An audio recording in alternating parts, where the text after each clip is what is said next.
Recordando nuevamente que este evento no sería posible sin el apoyo de nuestros patrocinadores, agradecemos nuevamente a Deloitte, Ulises Cabrera, Banco Popular Dominicano, Aerodom, Alburquerque, Aliad Abogados, Altiz, Events for Dreams, Formal Legal Services, Hedrick Rizik, Álvarez y Fernández, J. Chenet France, Kerma Partners, Melo Martínez y Contina Abogados, Pernod Ricard, Rizek Abogados y Total Energies, así como Upwise y Vilex. Gracias nuevamente a estos panelistas del cuarto panel. Y en otro orden, recordarles que si aún no han completado la encuesta digital, afuera tenemos un panel virtual donde podrán dar sus impresiones sobre la celebración de este evento. Continuando con el programa y casi finalizando el material de los contenidos de este evento, y luego de haber experimentado a lo largo de los paneles previos las diferentes impresiones, perspectivas y soluciones en el ámbito de la inteligencia artificial, esperamos que hayan reservado parte de sus energías para lo que viene a continuación. No es posible explorar nuevos desarrollos, crecimiento, generación de recursos de forma organizada y segura si no nos ocupamos de entender los retos que tenemos a nivel legal, procurando legislar adecuadamente a partir de la identificación de los riesgos. Para la siguiente sección, contamos con el último panel del día, en el que nuestros expertos nos compartirán sus impresiones sobre los retos legales de cara a la inteligencia artificial en la República Dominicana. Este panel estará conformado por un grupo de mujeres que cito a continuación. La señora Magdalena Almonte, socia de la firma Ulises Cabrera, lidera la práctica de propiedad intelectual y nuevas tecnologías. No seamos tacaños con los aplausos.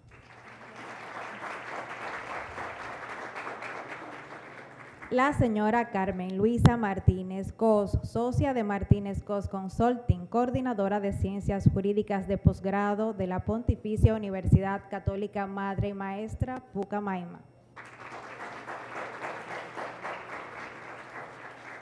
La señora Desiree Barinas Ubiñas, profesora de Derecho y consultora para el Poder Judicial.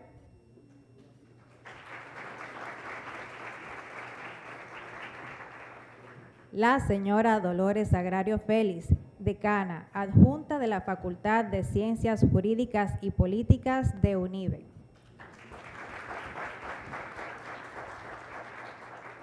Pero antes de iniciar las conversaciones con nuestras panelistas, tenemos el placer también de recibir en el podio una participación muy especial de manos del magistrado Miguel Valera, juez primer sustituto del Tribunal Constitucional de la República Dominicana, quien nos ilustrará con una charla magistral sobre este tema que promete abrirnos las mentes, sirviendo de abreboca para el contenido de nuestro panel y que nos llevará a la profunda reflexión sobre los desafíos que enfrenta la República Dominicana en materia de inteligencia artificial y su aplicabilidad en el entorno de nuestro marco jurídico. Un gran aplauso para el magistrado y aprovecho para citar a la señora Analisa Jaques, socia de Hedrick Rizik Álvarez y Fernández, que nos compartirá la hoja de vida del magistrado, y a seguidas de su charla magistral vamos a pasar directamente al panel. Un aplauso, por favor. Gracias.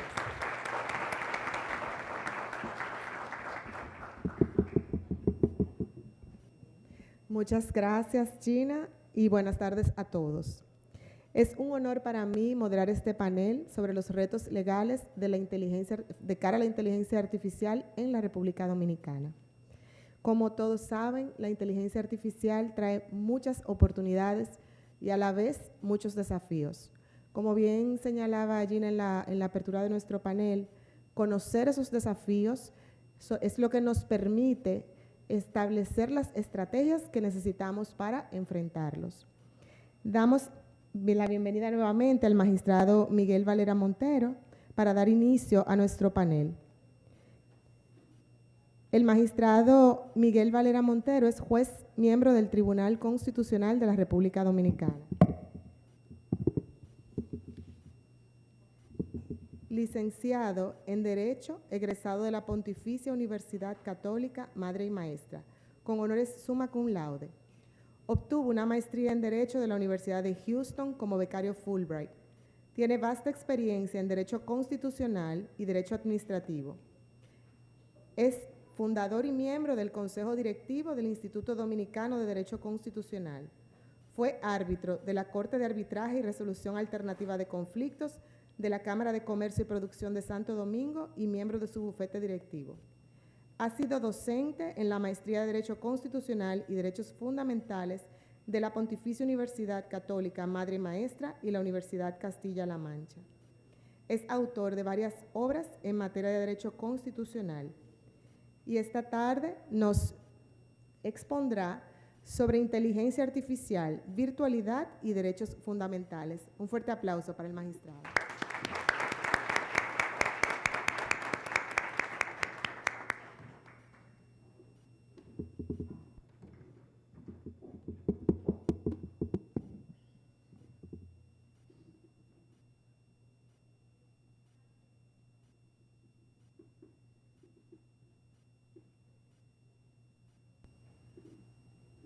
Bueno, muchísimas gracias por esa presentación, Annalisa, y gracias a la Cámara y a todos los miembros del Consejo Directivo y todos los organizadores de este seminario por esta invitación a participar.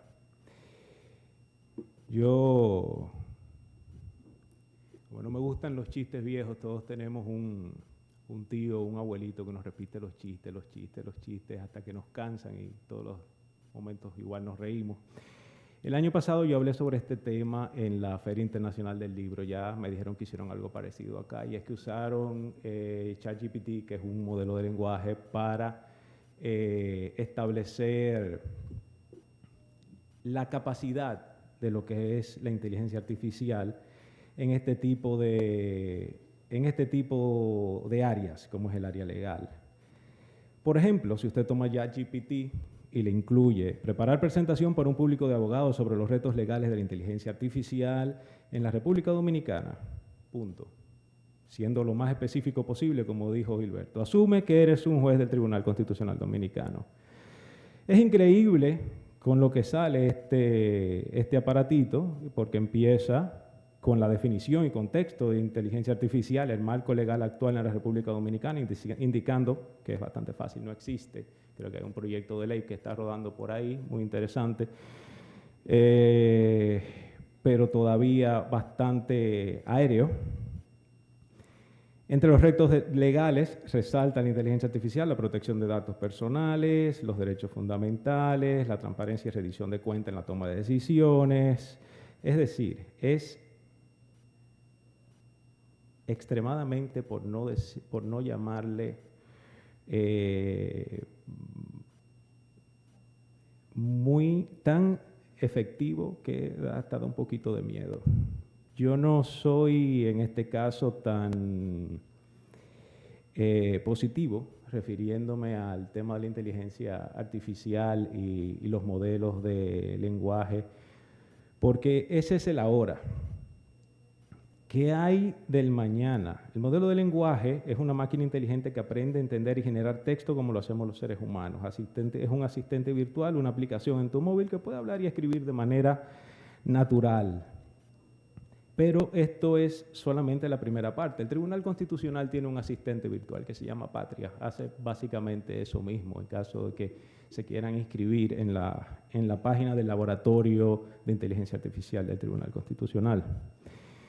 Pero desde la presentación que yo le hice referencia hace casi un año, menos de un año acá, hemos pasado a lo que se llama ahora inteligencia artificial generativa, Generative AI, donde hay un recién nacido por ahí dando carpeta, GPT 4.0, que no solamente lee y escribe, sino que crea imágenes, hace videos, pasa imágenes a videos y videos a imágenes y videos a palabras, que es lo que se llama, por ejemplo, el AI multimodal.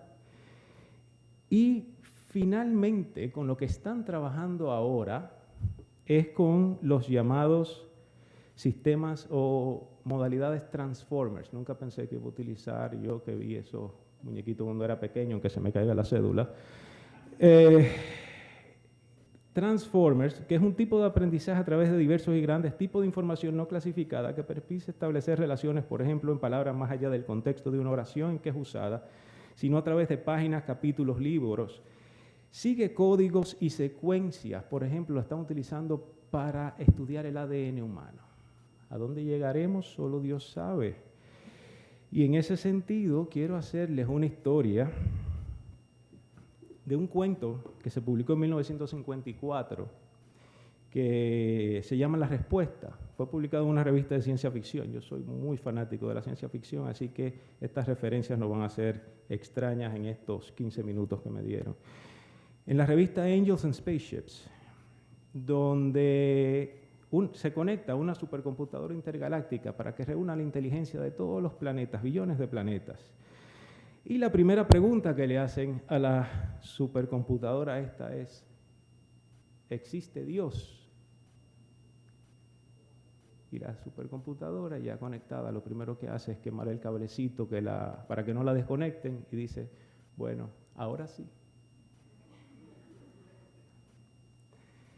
Entonces, en los sistemas legales no es extraño el uso de la computación. Desde el Legal Tech de los 80 y los 90, vamos a decir que desde la máquina de escribir Olimpia, muy conocida por la mayoría de ustedes, no se nieguen,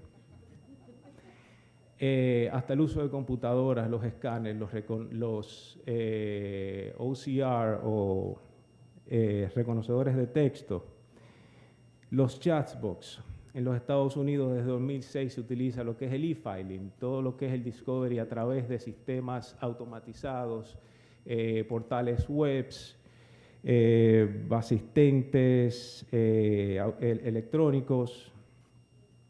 A eso, a pasar del Legal Tech en los 90, lo que es el Big Data Analytics, como las empresas de LexisNexis y demás, que usted sencillamente, no sé si aquí en algún momento lo haga porque sería muy interesante, con los precedentes allá, usted buscaba algún precedente y decía, ese precedente se estableció en tal año, lo revocó tal sentencia lo volvió a restablecer, en tal sentencia le cortaron un pedazo, en la otra le agregaron un poquito y ahora lo que tenemos es esto, con todos los hechos. Sin embargo, eso no se queda acá, porque no es solamente lo que implica el uso de la inteligencia artificial, sino también otros mecanismos, como es la realidad virtual. Hay varios elementos, lo que es la realidad virtual, la virtualidad y la realidad aumentada. En la realidad virtual, que es el uso de tecnología de computación para crear ambientes simulados, colocando al usuario dentro de una experiencia tridimensional. Lo más cercano que ustedes tienen a eso, a la realidad virtual ahora, es cuando usted ve a su hijo jugando Roblox o un asunto de esto, Minecraft, donde ellos entienden que ellos están dentro del juego porque ven su personaje y tienen su mundo completo rodeándolo. Y compran y venden y construyen y hacen y deshacen y después quieren que uno juegue con ellos también ahí. Si nos vamos a lo que debería ser realidad virtual, y vuelvo a las referencias de ciencia ficción, los que conocen la serie Star Trek conocerán lo que es el holodeck, que es una zona donde entran y se crean imágenes de hologramas donde tienen interfaces reales con las personas. Lo que es virtualidad, la virtualidad es lo que venimos usando ahora. Todos los que son abogados aquí utilizaron la virtualidad cuando hacían sus audiencias a través de Teams. Eso es virtualidad. Virtualidad, usted no sale de su ambiente real, pero utiliza una interfaz electrónica. Y lo que se llama realidad aumentada es ya utilizar electrónicos a los fines de usted tratar de estar inmerso en lo que sería ese tipo de realidad. pero es a través de una interfaz electrónica, ya sea unos audífonos o headsets, unos goggles. Ustedes ya conocen los lentes que está usando Goggles, unos que quiere sacar Microsoft. Hay una computadora que se llama, al que le guste esto, se llama Spacetop. Es una computadora que solamente viene el teclado con unos lentes, usted se pone sus lentes y tiene 18 pantallas abiertas en un espacio como de 20 metros cuadrados al frente suyo. Ustedes la pueden manipular todas. Hasta ahí es que vamos. Entonces, habiéndome referido ya a lo que es inteligencia artificial, no tanto lo que tenemos ahora, sí hacia dónde vamos, porque dicen que en 5 años la inteligencia artificial va a tener capacidades cognitivas, quién sabe, si vamos a tener un AL 900, un AL 9000 o un señor data aquí rodando por las calles. Vamos a la parte de preguntas, porque son más temas y preguntas abiertas que yo espero que sea tratado por este panel muy capaz que tenemos acá, una excelente selección para tratar estos temas. Y es la relación o el impacto tanto de esto, de la virtualidad, como de la inteligencia artificial en ciertas áreas.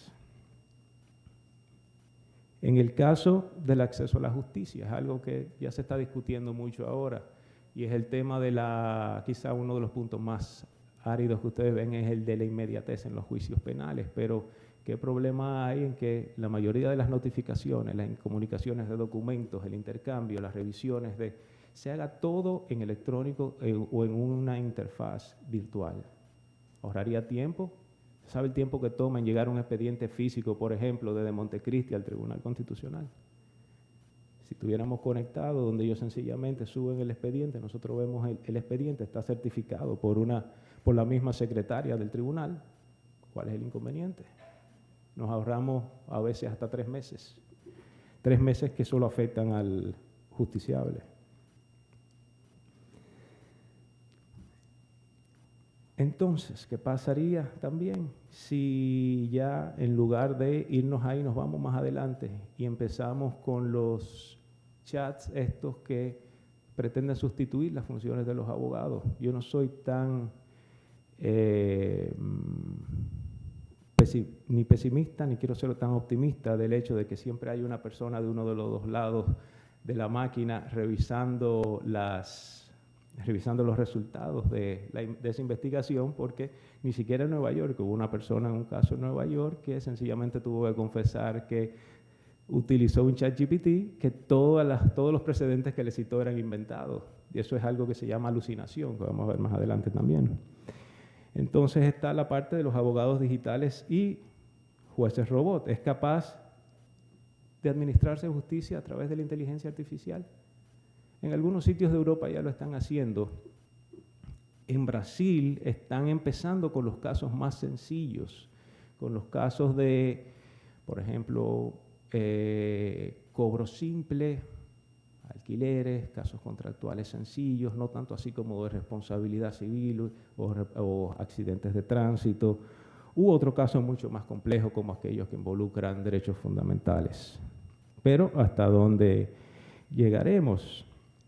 Stefan, sí le quiero dejar esto, Stefan Leyenberg advirtió en 2018, citando a Proudhon, que la justicia es humana, muy humana y solamente humana. De ahí es que es tan difícil para alguien ver que por más capacidad cognitiva que tenga una máquina pueda aplicar, por ejemplo, en materia constitucional, el principio pro homine.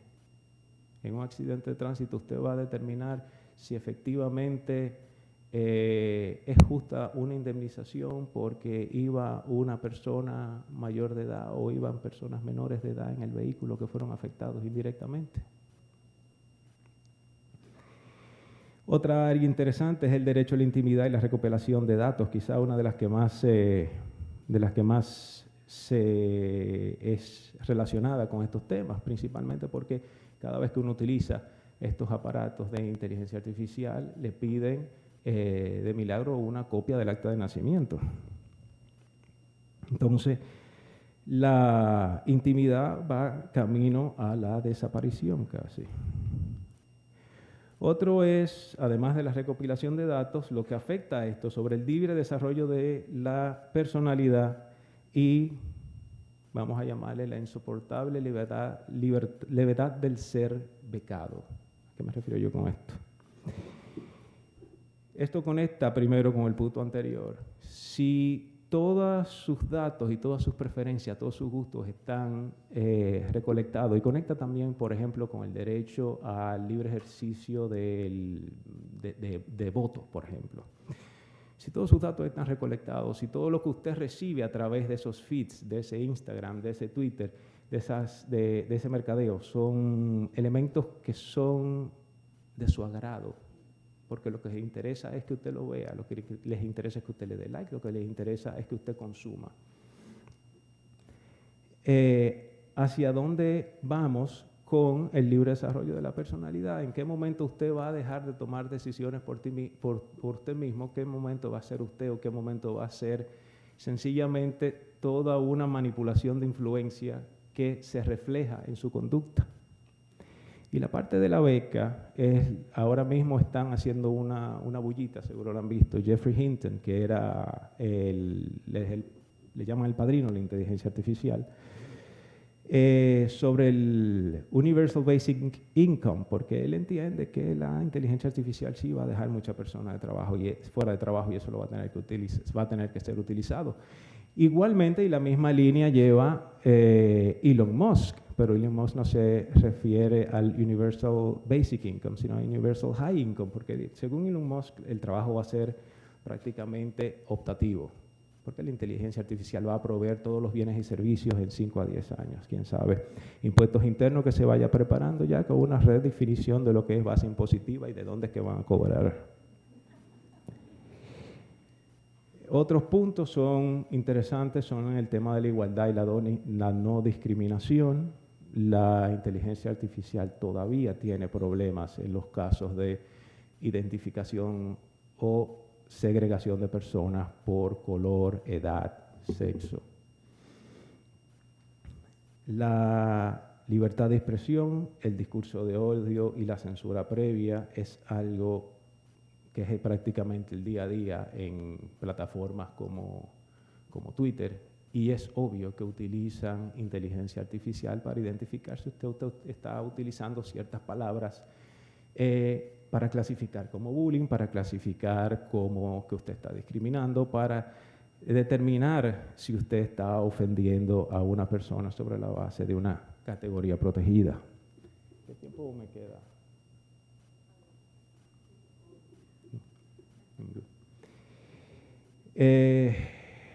Libertad de reunión. En la libertad de reunión tienen una tecnología muy interesante que se llama el Live Facial Recognition, y es que a través de las cámaras pueden saber dónde usted está, quién es usted y qué está haciendo.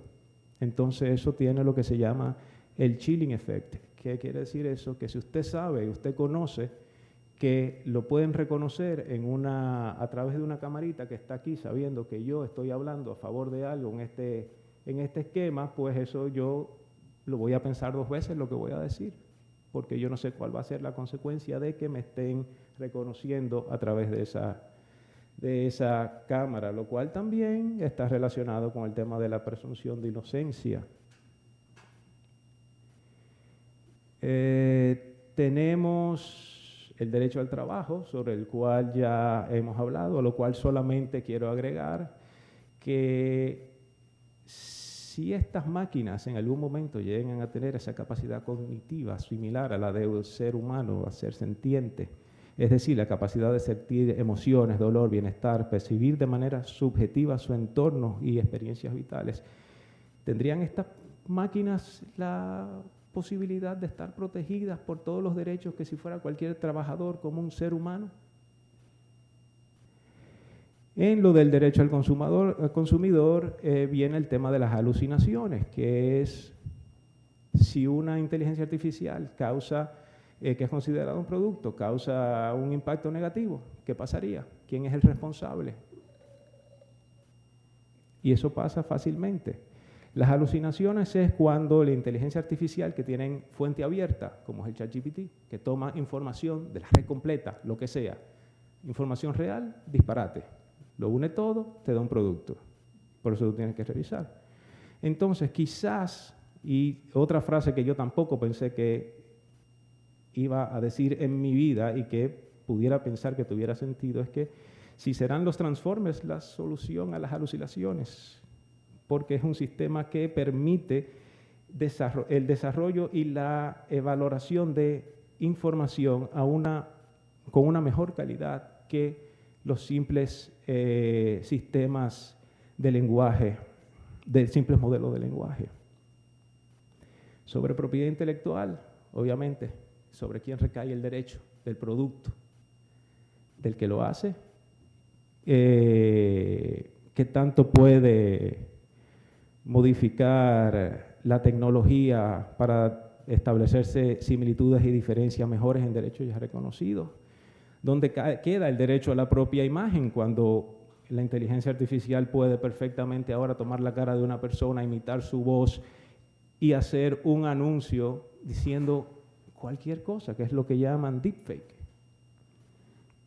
Voy a saltar ya a otra parte. Por ejemplo, ¿habrá necesidad de proteger nuevos derechos?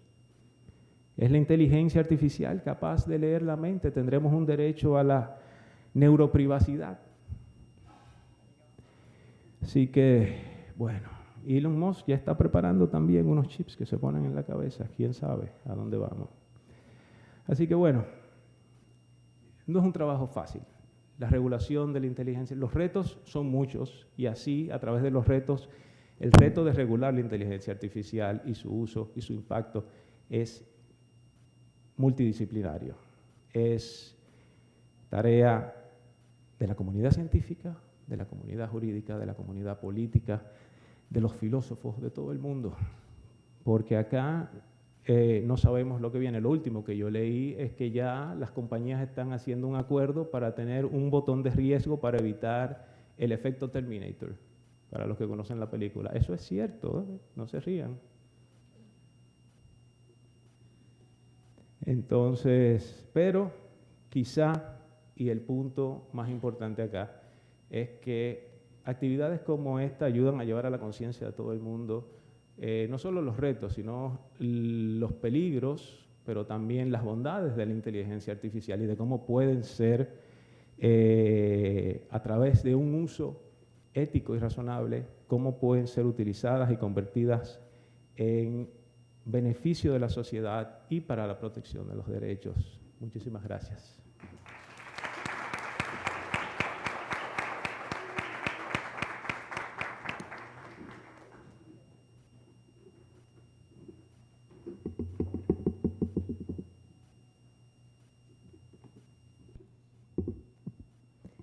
Nuevamente las gracias al magistrado Miguel Valera por su presencia y sobre todo por sus valiosas reflexiones sobre el impacto de la inteligencia artificial y la virtualidad en materia de derechos fundamentales.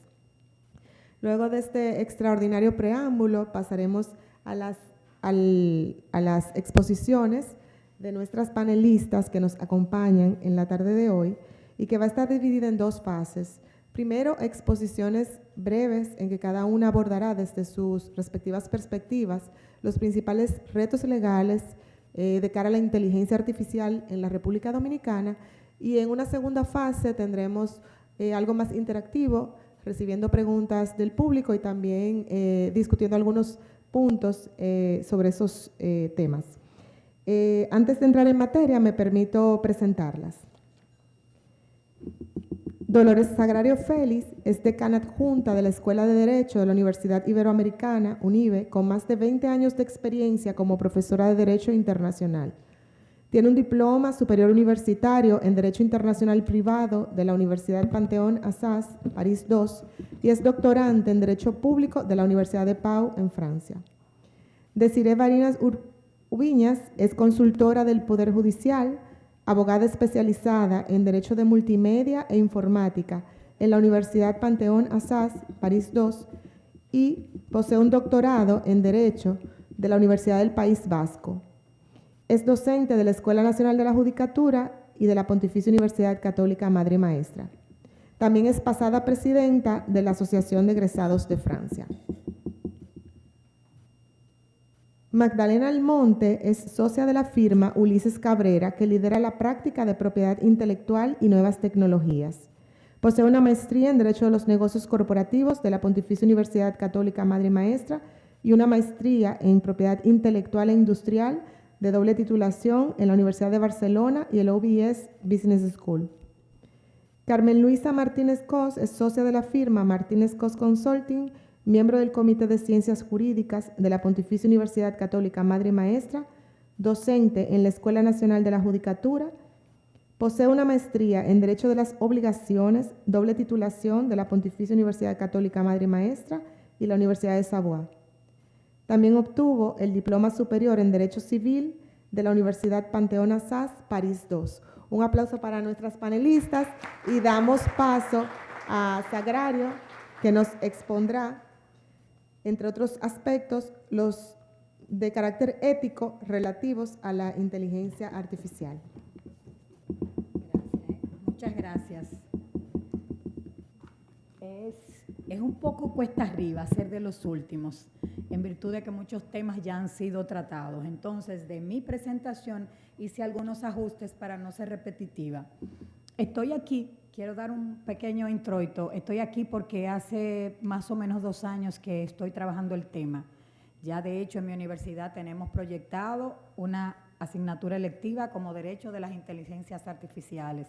Pero en adición a eso, tengo una vocación hacia el tema de los derechos fundamentales, hacia la ética, de cuyo comité fui parte en mi universidad, y hacia el tema de la inclusión y la diversidad, de tal manera que estar aquí, aparte de otras presentaciones que he hecho en derechos humanos, redes sociales, inteligencia artificial, ética, inteligencia artificial y programas conectados con eso, pues me dan un poquito de aval en un espacio tan diverso, tan técnico y tan especializado como es el que nos ocupa hoy. Doy las gracias a la Cámara de Comercio Francesa y Dominicana y al grupo. Señores, estar aquí ha sido toda una labor de un equipo y no quiero dejar pasar la oportunidad de darle las gracias. Gracias, Mónica, gracias a todo nuestro equipo, gente que no dormía, gente que el Día de las Madres estaba conectada, mandando mensajes, así que yo creo que se está logrando. Muchísimas gracias. Mucho se ha hablado de los avances de la tecnología y los beneficios de la inteligencia artificial en las artes, en la medicina, en las ciencias aplicadas, en la educación y en la solución, en el tema médico, por ejemplo, de cirugías complejas. Ahí ha estado la inteligencia artificial y no vamos a satanizarla hoy. Desde el punto legal y ético hay retos y desafíos que una parte ya han sido dados. Un autor muy conocido en inteligencia artificial, Noah Harari, israelí, considera que toda persona responsable del diseño de una tecnología debe cuestionarse cómo entiende a los humanos y su relación con las herramientas que va a crear. En este caso, la tecnología estará llamada a liberar a la gente y expandir el potencial humano. Yo creo que esa frase está puesta aquí porque eso le da el sentido a crear inteligencia artificial, no solo desde el punto de vista de la empresa. Hay que poner el ser humano, y si el motivo de la inteligencia artificial es el que se preconiza, de que es el beneficio para la humanidad, de que es conocimiento, de que es agilización de procesos, eso no se puede olvidar con la optimización que crea la inteligencia artificial. En el plano del derecho, las preocupaciones son la falta de regulación, la ausencia de la ética en la creación de la tecnología y sus productos en temas como seguridad, privacidad, responsabilidad civil o penal y la inmediatez. Ya hemos en el curso del día de hoy oído varias cosas y cuestionar si hay que regular o no la inteligencia artificial. Yo quiero que ustedes sepan que decanos de universidades, caso específico de la Universidad de Chile, hace un mes dijo que no, que había que dejarla suelta, que no había que reglamentarla porque eso podía funcionar y funcionaba. ¿Y para qué la ley? Seguimos cuestionándonos. Si lo vemos desde el punto de vista del ser humano, se necesita, y les voy a explicar el porqué. Casos como los de los taxis no tripulados, los vehículos listos para dejar el propietario y de manera automática realizar su labor a merced de todo lo que pudiera pasar, han sido probados en los Estados Unidos. China tiene unos programas de taxi no tripulado. En California tuvieron que recoger el programa de taxi no tripulado por una serie de eventualidades que se presentan. Ahí a mí se me ocurre algo que no tengo comprobado, pero lo voy a dejar, como decía el expositor colombiano hace un rato, dejar caer aquí. Decía un amigo que vive en la Florida que cuando usted usaba el GPS, le mandaba de manera más lejos a los lugares, pero era donde había 2 o 3 peajes. Usted podía llegar sin peaje y más rápido, pero estaba programado para que usted pagara los impuestos del peaje. Fíjense cómo vamos viendo un poquito tecnología versus ética. También es importante saber que en la medicina ha habido una revolución. Ahora, respecto a funciones cognitivas, como decía el magistrado, pueden ser toda esa tecnología procesada a través de software, que en algunos casos sustituyen el intelecto humano porque tienen que tomar decisiones en el plano de la medicina. Respecto a su funcionalidad y el derecho, se nos ocurren las consecuencias y acciones legales que pudieran dar lugar en el caso de fallas, cortocircuitos o ese programa, máquina o ente no ofrezca la respuesta acertada y ocasione daños. Ya en el día de hoy se vio un caso de esos. En arquitectura, y no vamos a entrar mucho ahí porque es una parte, está el tema de las violaciones. Simplemente una persona hace un plano, el plano está colgado y a partir de ahí ese plano es reproducido sin los derechos de nombre, ni la propiedad intelectual, ni los derechos económicos, patrimoniales que derivan de ahí. Ahí viene necesidad de regulación. ¿Por qué? Temas, como decía el magistrado, temas como el derecho a la intimidad, la violación de derechos de autor, el derecho a la protección de la dignidad y personalidad son solo algunas de las cosas que quedan aquí en entredicho. En esos casos, si vamos a demandar, ¿quién es? ¿El desarrollador, la empresa, el programador o quién? ¿Se va a demandar a quién? Se habló hace un rato, pero todavía el camino es denso. En un mundo, hablaban ahorita hace un momento de la pérdida de empleo, es real. Es real porque si se ve desde el punto de vista de la empresa vas a optimizar. Ahora, en un estudio que vimos hace un tiempo en mi universidad, se observó que los empleos futuros serán peluqueros, cuidadores, que tienen nuevas protecciones y tienen regulación en la mayoría de los países. El cuidador recibe hasta empleo. El cuidador, porque todavía no hay un recurso para ayudar y cuidar a una persona envejeciente. Entonces, en ese sentido, sí es verdad. Cuando usted, lo mismo en los mismos despachos legales, cuando esta información salga, no estamos contra eso, para nada, pero tenemos que verlo con el tema objetivo y que habrán nuevas ramas a desarrollar. Entonces, quizá mañana no se necesitarán tantos abogados. Yo no sé el número de abogados aquí, pero hay que saber que hay 29 escuelas de derecho en este país y la última vez eran 70 y pico de mil abogados. Los paralegales, otra cantidad. Cuando esto sea tan ágil como parece que será, habrá que buscar otras carreras, definitivamente. Le pregunté a Copilot, uno de estos entes, la regulación de la inteligencia artificial, ¿qué pasa con eso? Dice, por la ética y la responsabilidad, porque hay desinformación y transparencia, porque hay decisiones trascendentales que no son curadas, eso es importante. Cuando el señor Suero explicaba simplemente y decía el chat legal y el chat GPT, vieron que el chat GPT no es curado, no es información curada. Usted no puede, estudiante, abogado o juez, agarrar y colocar esa información porque no está curada, no está revisada y cualquier disparate que pueda ponerse ahí usted lo va a tener como bueno y válido. De hecho, en Estados Unidos hay un abogado que hubo el caso, un abogado con 40 años de ejercicio, perdió la licencia para actuar porque lo que usó fue información de esta en perjuicio de su cliente. El cliente accionó contra él y perdió su licencia. Entonces ya no es abogado más. En el caso de regular esa información, está el tema también, lo dijeron, la gobernanza. Entonces ha sido una preocupación liberar, ir formando, pero tampoco nos olvidemos que ese análisis predictivo en materia de proceso judicial es bueno. Ya usted ve muchos jueces que no tienen un despacho lleno de papeles, porque es ágil. Ahora, no nos olvidemos del lado del ser humano, cuánta gente aquí en este país, cuántos abogados no saben de tecnología. ¿Quién los va a asesorar? ¿Quién los va a ayudar? Estamos en un entorno de personas especializadas y profesionales, pero esa no es la media.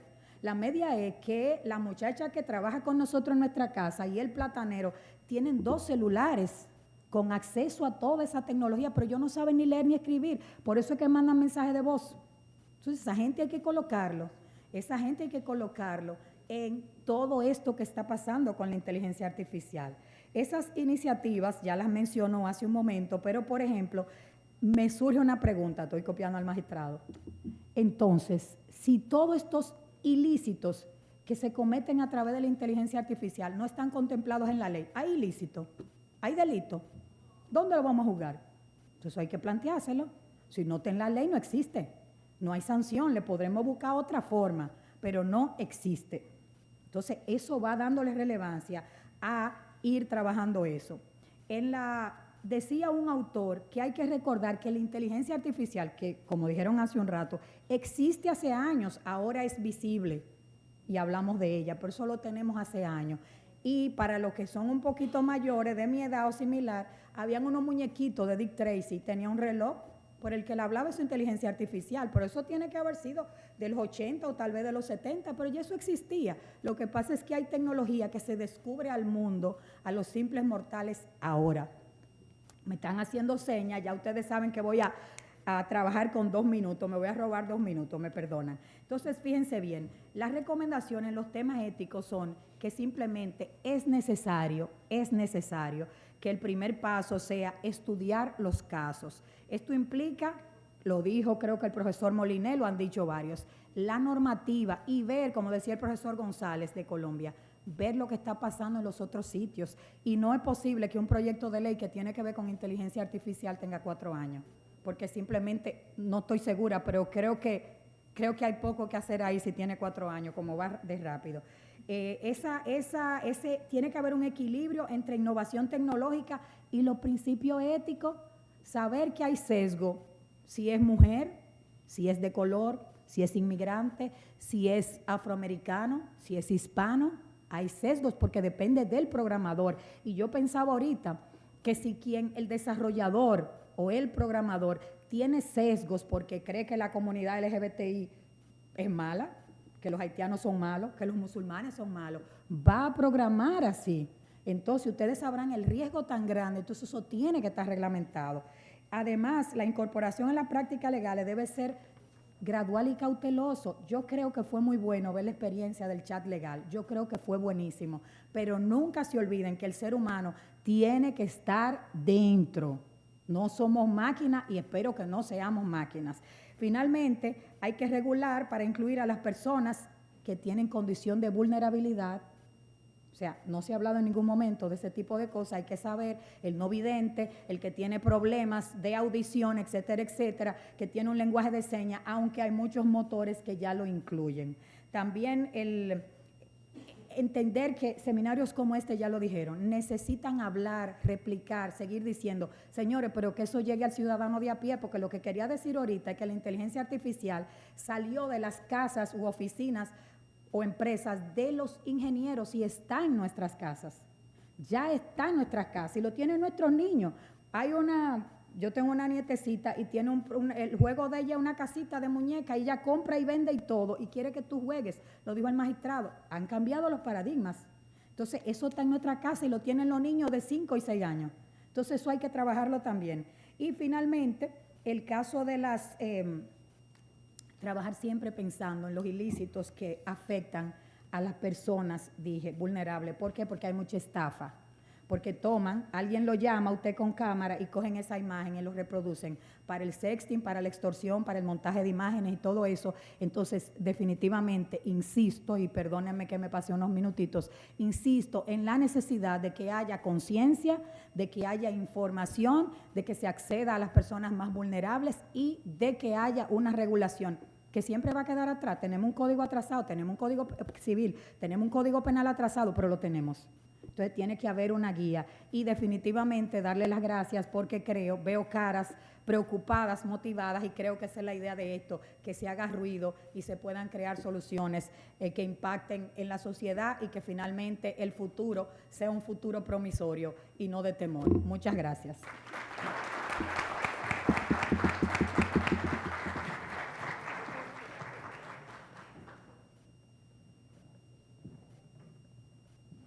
Muchas gracias, Sagrario, por tan valiosas reflexiones.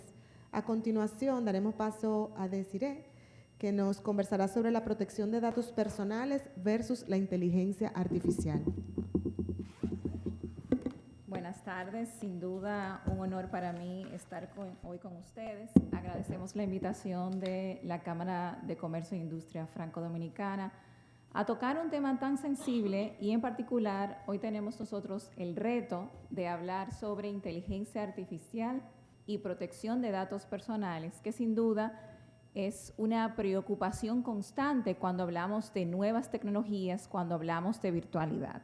Vamos a probar esto, señores. No hay esperanza. Si nos ayudan ahí, sería un éxito. En ese orden de ideas, lo primero que tenemos que entender es que cuando hablamos de inteligencia artificial, una de las características que tiene es que maneja una gran cantidad de información. Y parte de esa información que es manejada por la inteligencia artificial es justamente datos personales. Esos datos que están en capacidad de identificar o hacer identificable a una persona. Y tenemos que ser conscientes que la tecnología, esta virtualidad, el Internet, las tecnologías de la información y la comunicación están diseñadas con un alto nivel de trazabilidad. Cada vez que utilizamos el Internet dejamos una huella digital. Dejamos, ¿verdad?, esas cookies que nos siguen en el Internet. Hay un comportamiento que va siendo guardado a este respecto. Todos esos dispositivos inteligentes están constantemente transmitiendo información en tiempo real sobre nosotros.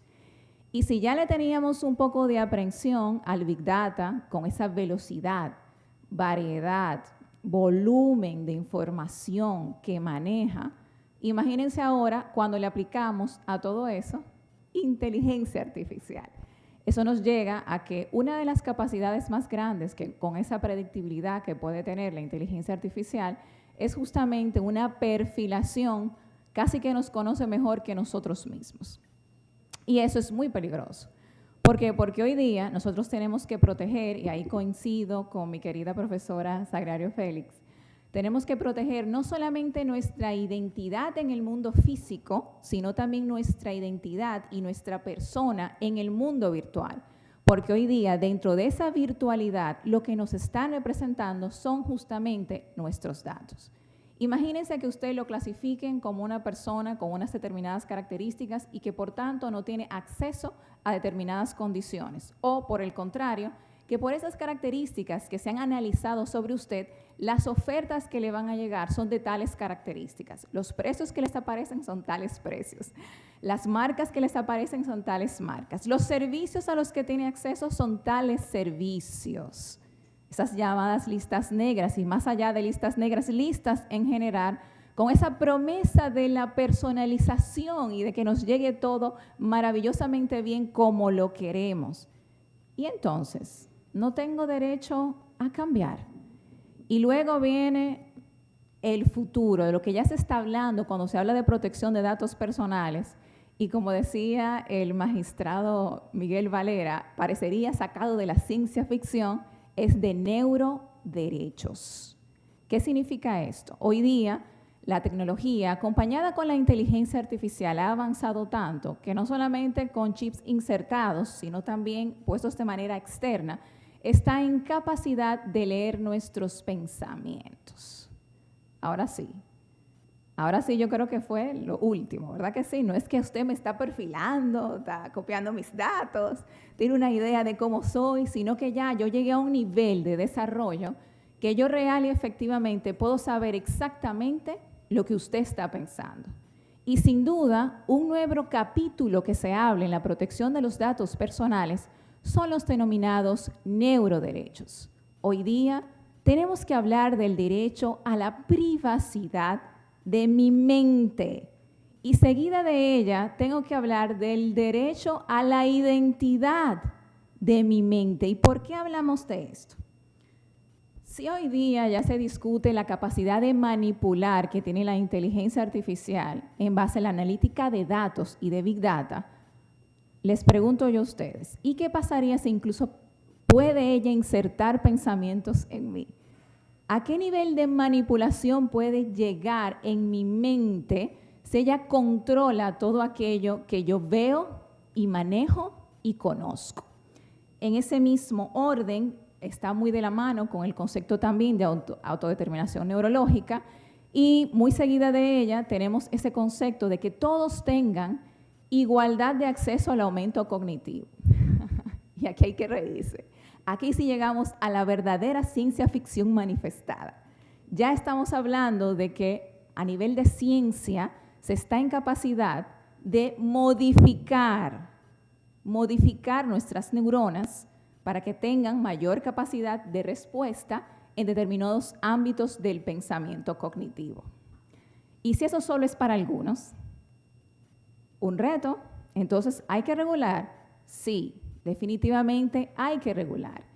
Y por supuesto, cuando hablamos de inteligencia artificial, a sabiendas de que esto se manifiesta a través de algoritmos y de patrones, no podemos dejar de mencionar los sesgos, porque alguien lo programa. Los sesgos en su diseño. En ese orden de ideas, cuando hablamos de riesgos, no sé si pasa en la próxima, cuando hablamos de riesgos, justamente tenemos que pensar, cuando hablamos del manejo de la información y siguiendo las recomendaciones de la Red Iberoamericana de Protección de Datos, de 3 aspectos fundamentales o 3 etapas que maneja la inteligencia artificial. Sin duda, la primera ya fue muy mencionada y es igual en la protección de datos personales, y es la entrada. ¿Estoy respetando la privacidad en ese manejo de la información? ¿Es información correcta la que están entrando también de mí? ¿Cómo la están manejando? ¿Es pertinente? ¿Realmente tienen que tomar esa información de mi persona? ¿Es necesaria esa información? Luego está la parte del diseño.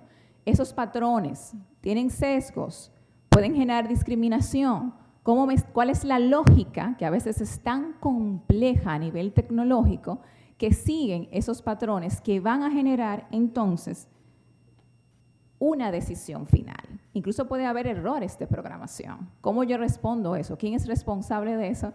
Y ya yo sé que eso lo tocará nuestra estimada Carmen Luisa, porque no es solamente de que si van a tener derechos, es quién es responsable de esos errores, quién es responsable del daño que se puede causar.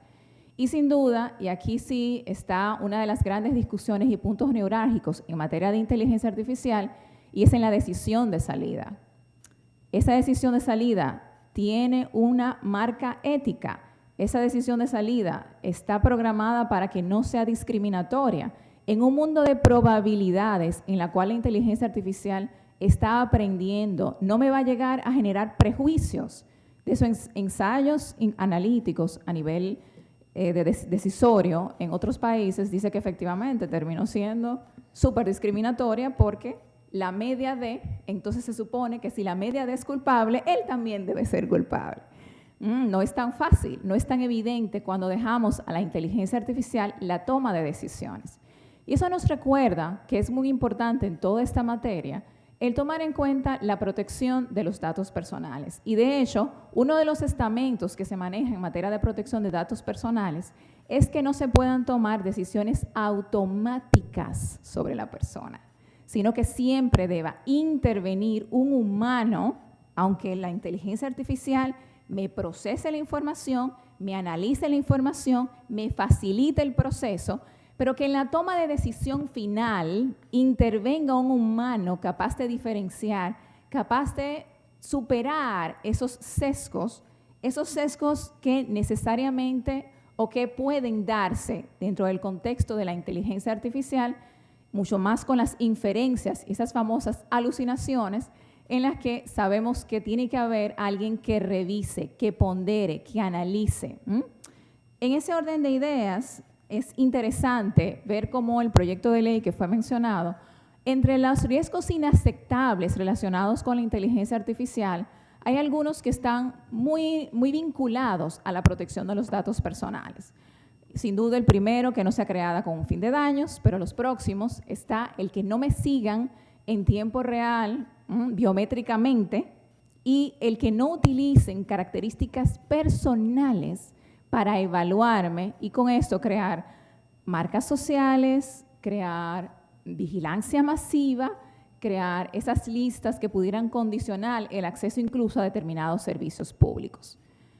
En ese orden, y para concluir, y haciendo un llamado, digamos, de conciencia en la utilización de esta herramienta que sin duda puede ser muy útil en todas las ramas y potenciar la inteligencia humana y potenciar el desarrollo de nuestra humanidad, pero justamente es eso, de nuestra humanidad, necesita, primero que nada, ese concepto de security by design, privacy by design, seguridad en el diseño, todo puede ser hackeado, privacidad en el diseño, una conceptualización de protección de los datos personales, calidad de la data, si le metes basura a un sistema, ¿qué te va a sacar? Basura. Entonces, regulación y sobre todo la problemática de la gobernanza dentro de este universo en el que estamos caminando hacia la, digamos, creación de entes capaces de tomar decisiones autónomas, ver cómo potenciamos eso, pero nunca dejando de lado el condicionamiento del ser humano y de que esa programación y esa última decisión asistida pertenezca a la humanidad. Muchísimas gracias.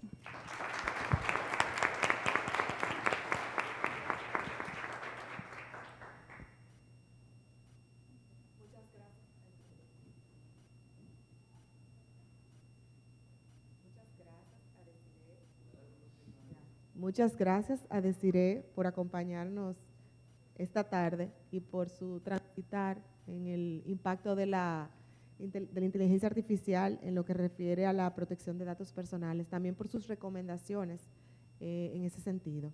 A continuación, Magdalena nos expondrá desde la perspectiva de la propiedad intelectual y su rol en la innovación y la cultura. Gracias. Gracias por los aplausos. Bueno, después de que mi colega Desiree casi que nos predijo cómo acabar el mundo, estoy tratando de mantener la calma y pensar que no va a ser hoy, que me va a dar tiempo todavía a hacer mi presentación. Bueno, la realidad es que, ¿por qué estamos hablando de propiedad intelectual? Y siempre se conversa sobre propiedad intelectual relacionada a inteligencia artificial.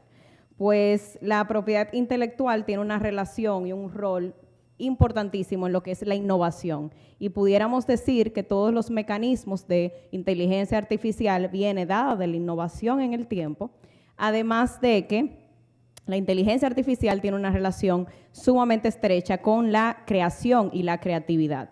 Y cada vez que hablo de propiedad intelectual, debo siempre conceptualizar, porque no creo que todos estemos tan relacionados al concepto primitivo, primario de lo que es la propiedad intelectual.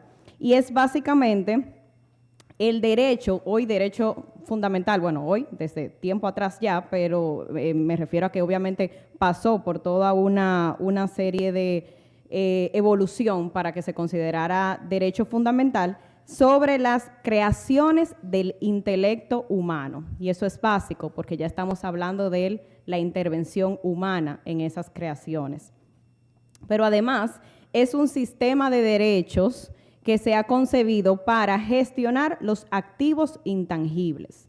Y yo siempre digo, en la oportunidad que he tenido como docente, de utilizar siempre la lógica en el derecho. Después de todo, la regulación no hace más que normar pues, las relaciones entre los seres humanos y el entorno.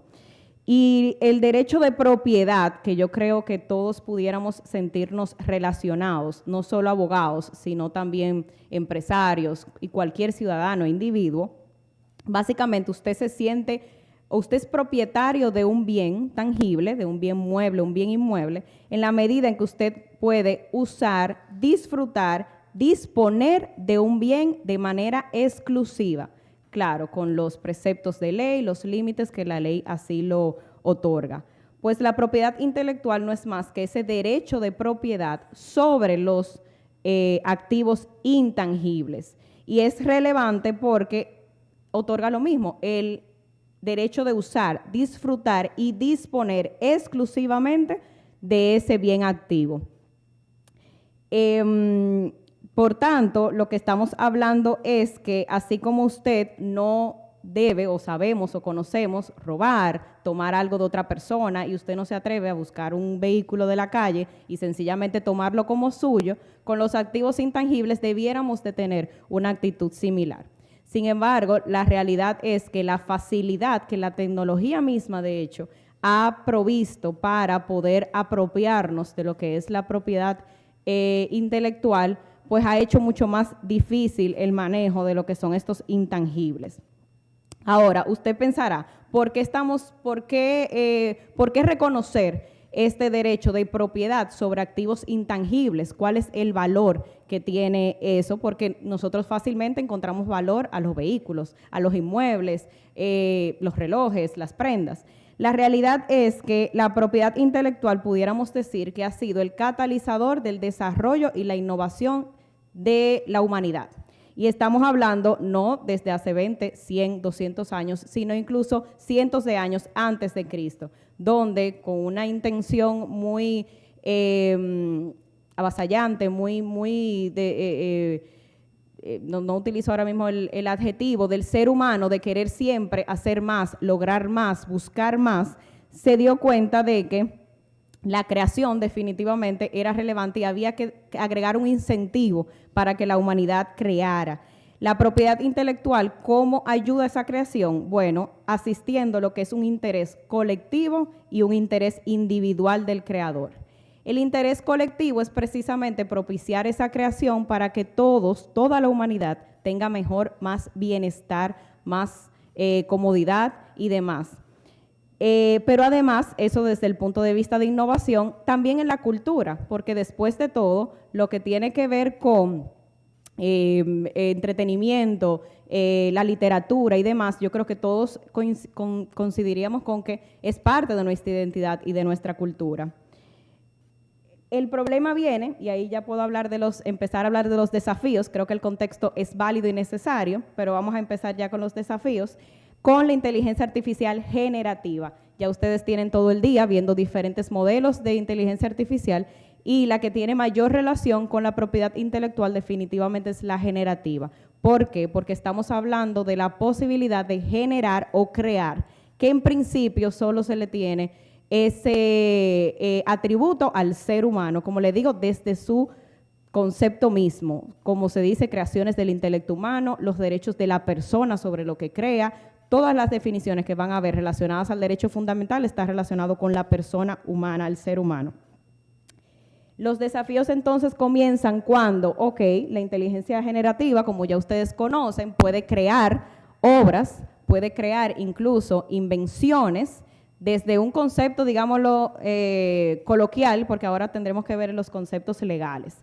Definitivamente crea que si está instruido por un usuario, sí, pero el usuario no tiene total control de lo que va a resultar. No se puede hacer llamar por sí mismo creador, aunque tenga una intervención relevante. Entonces, podríamos decir que eso que se crea es una obra. Podríamos decir que es un invento. Bueno, la ley establece, y no lo quiero aburrir con temas legales, no sé, entiendo que no necesariamente todos somos abogados, pero hay una serie de atribuciones, digámoslo así, de principios para poder determinar que hay una obra que está muy relacionada con la originalidad, como que haya una invención relacionada a un nivel inventivo, a una novedad y más importante aún, a una aplicación de la industria. Ahora bien, entendamos que utilizando estos conceptos muy a grandes rasgos que les he dado, se pueda determinar que sí hay obra y se pueda determinar que sí hay una invención, que de hecho por algunos, digamos, estudios se ha entendido que sí, estudios de manera muy objetivos, no tanto subjetivos.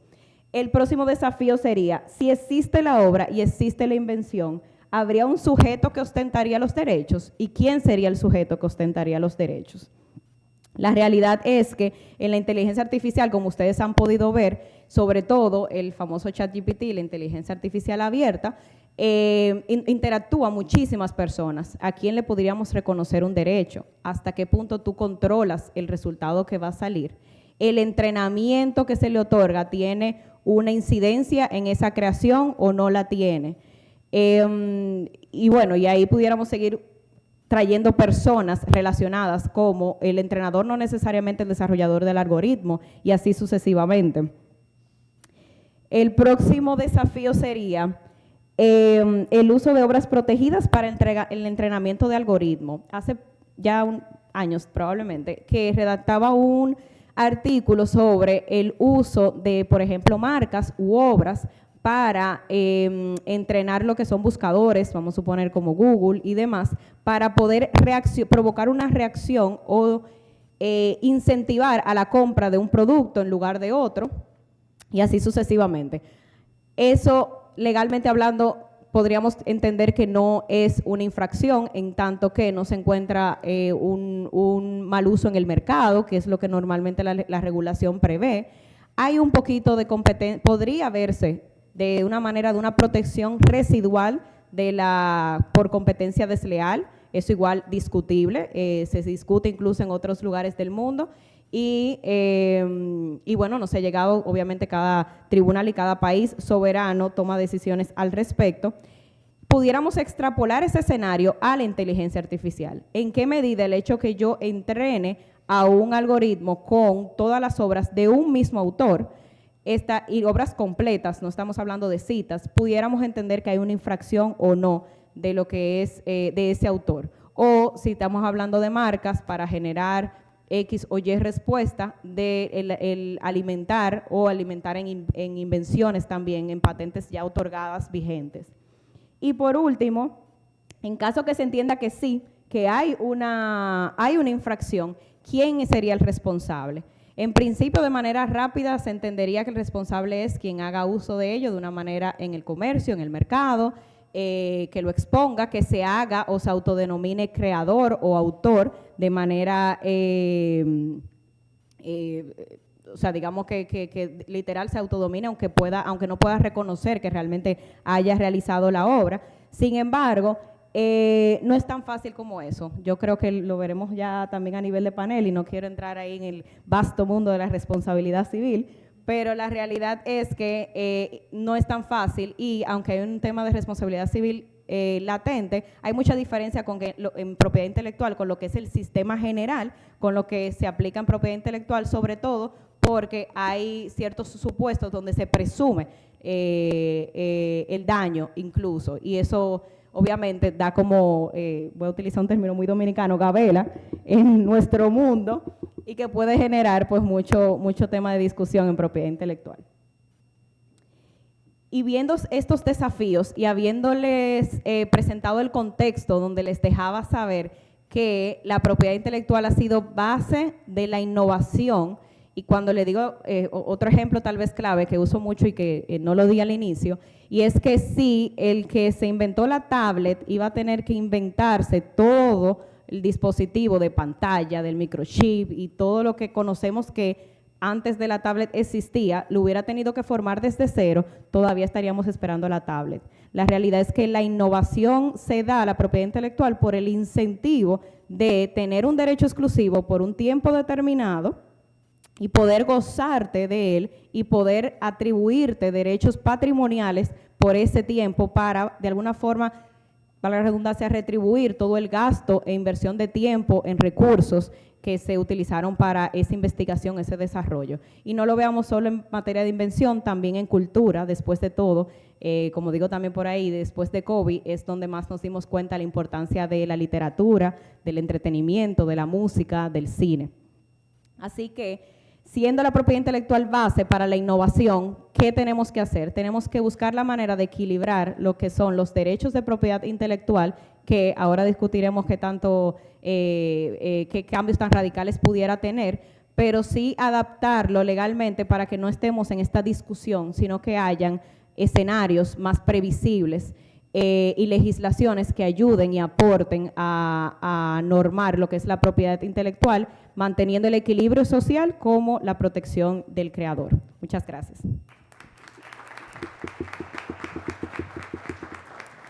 Muchas gracias, Magdalena, por tu análisis y tus comentarios sobre estos temas tan importantes en el ámbito de la inteligencia artificial. Para continuar, vamos ahora a hablar de otro tema que siempre ha traído mucho interés y es sobre responsabilidad civil por la trascendencia que tiene en este ámbito. Con ustedes, Carmen Luisa Martínez.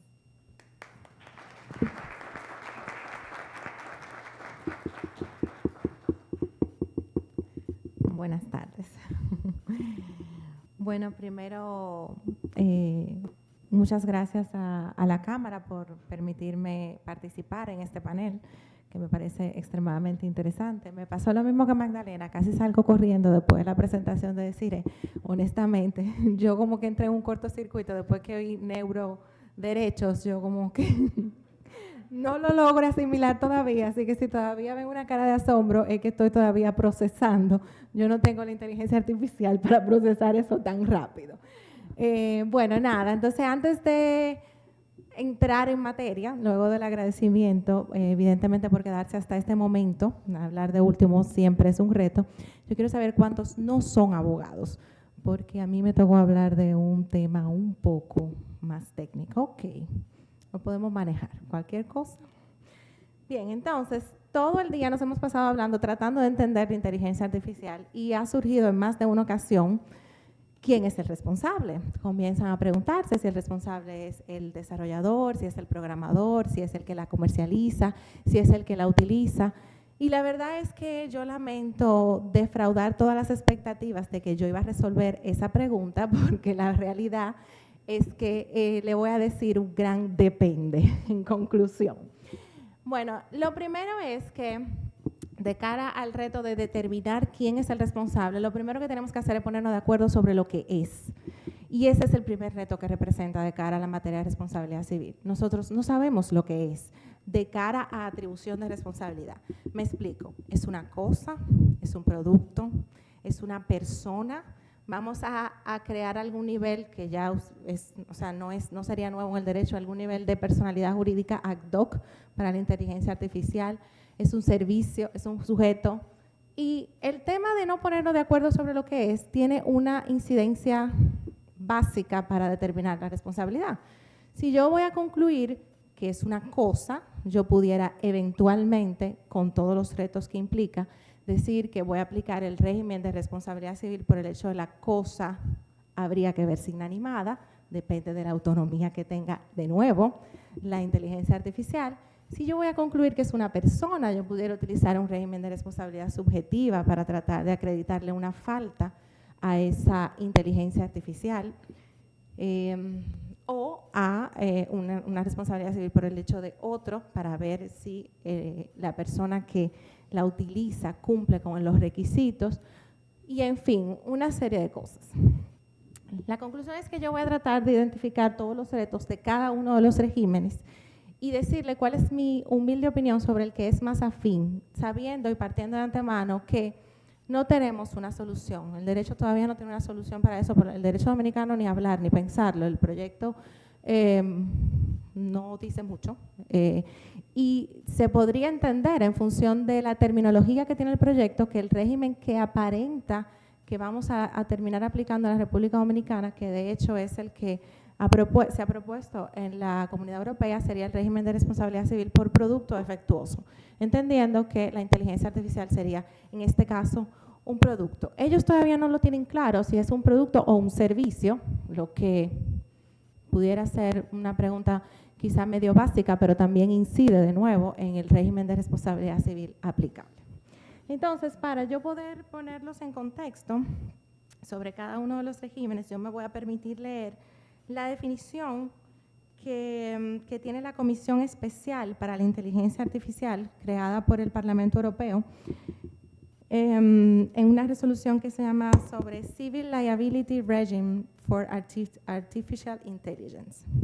Esta resolución considera que la inteligencia artificial es aquel sistema que está basado en software o integrado en dispositivos de hardware y que muestra un comportamiento que simula inteligencia, entre otras cosas, mediante la recopilación y el tratamiento de datos y el análisis y la interpretación de su entorno y la actuación con cierto grado de autonomía para lograr objetivos específicos. Esta definición es completada con lo dispuesto por el artículo 3b del mismo texto, que califica como autónomo a todo sistema de inteligencia artificial que opera interpretando determinados datos de entrada y utilizando un conjunto de instrucciones predeterminadas sin estar limitado a tales instrucciones, a pesar de que el comportamiento del sistema está limitado y dirigido al cumplimiento del objetivo que se le dio y otras decisiones pertinentes de diseño tomadas por el desarrollador. Esa es la definición que maneja. En el caso específico de ellos, pues evidentemente también se puede decir que existen, no es la única que existe, pero pudiéramos tener este tipo de clasificación entre la inteligencia artificial débil, que son algoritmos sin necesidad de procesamientos mentales, y la fuerte, que todavía está en el imaginario, por así decirlo, que es similar al cerebro humano, y era prácticamente lo que hablaba Desiree ahorita, porque utiliza una red neurobiológica. Esa todavía no está digamos, en el imaginario, pero todavía la que se entiende como débil, el problema principal que tenemos es lo que se ha llamado como el machine learning o aprendizaje automatizado. Se supone que la persona, hay uno que se llama como una lógica algorítmica, porque la inteligencia artificial está supuesta a ir aprendiendo, y en función de la programación que tiene y de lo que va aprendiendo en su desarrollo, pues llega un momento en que tiene cierta autonomía, por así decirlo, y toma decisiones que inclusive no fue posible predecirlas. Está en función de lo que ella aprende, y ahí ese es el tema básico, porque digamos, si nos enfocamos, y es parte de los problemas que iba a decir, si nos enfocamos en un sistema de responsabilidad civil, digamos, el más básico, que es una responsabilidad civil subjetiva, digamos que el desarrollador va a decir, no, pero yo no cometí ninguna falta. En pocas palabras, en términos llanos, para algunos abogados, no es mi culpa. Ella pensó sola. Yo nunca pensé que eso pudiera ser la conclusión a la que ella llega. Evidentemente, ningún sistema se ha creado, o ninguno de los países que están más avanzados en lo que tiene que ver con la regulación de la inteligencia artificial ha optado por ese mecanismo de atribución de responsabilidad civil. Evidentemente se entiende que lo más cercano sería un mecanismo de responsabilidad civil fundamentado en el riesgo, porque si la persona tiene cierto beneficio de la utilización de la inteligencia artificial, pues lo lógico es que asume el riesgo asociado a que la misma pueda causar daños. Pero dentro de la inmensa mayoría de responsabilidad civil basada en riesgo, como le dije al inicio, hay muchas opciones. Si yo considero que la inteligencia artificial es una cosa y voy a tratar a darle el tratamiento de cosa, entonces yo voy a intentar utilizar el mecanismo de responsabilidad civil por el hecho de la cosa, pero esa responsabilidad no se ajusta del todo. Ahí presentamos el primer reto. ¿Por qué no se ajusta del todo? Bueno, no se ajusta del todo porque no tengo claro quién pudiera ser el guardián. Ese mecanismo está atado a un guardián, y el guardián es definido por nuestra jurisprudencia como aquel que tiene uso, control y dirección de la cosa. Esa definición, en los términos que manejamos hoy en día de responsabilidad civil, sencillamente no fuera aplicable, porque no necesariamente el que la usa es el que tiene finalmente, y es acumulativa. O sea, no es que hay una persona que la usa y entonces el guardián de uso. No, se tiene que dar las tres condiciones, tiene que tener uso, control y dirección de la cosa. Lo que pareciera que en este escenario, teniendo un desarrollador, un programador, una persona que lo comercializa y otra cuarta que la usa, no se reúne en ninguna categoría como tal.